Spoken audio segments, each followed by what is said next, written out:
যাবার বেলা। দেখো বন্ধুরা, আজ মা সরস্বতী তার শ্বশুর বাড়ি চলে যাবে, তাই আমার মা মাকে এখন মিষ্টি মুখ করাচ্ছে।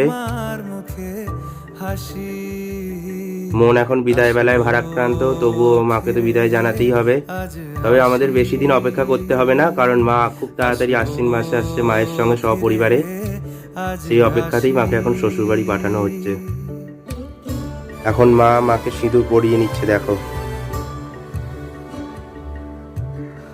তোমরা কি একটা জিনিস লক্ষ্য করেছো? মা সরস্বতী আর আমার মা দুজনেই একই রকম একই কালারের শাড়ি পরেছে, সেটা কি তোমরা খেয়াল করেছো? যাবো কোথায় আবার ফিরবো ঘরে, এ জনম আমার এই মাটি।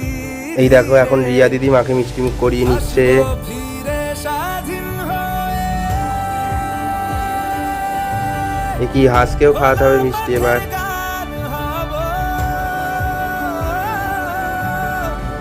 স্বাধীন দেশের এক ঠিকানায় স্বাধীন বাগান হব।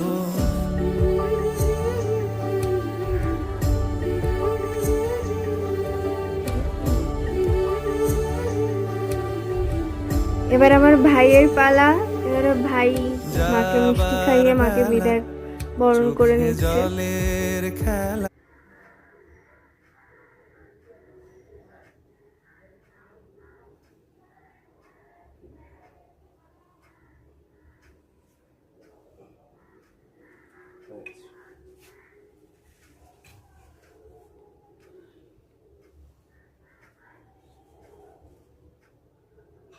তোমরা দেখো, মাকে বিদায় আগে কনকাঞ্জলি দেওয়া হচ্ছে।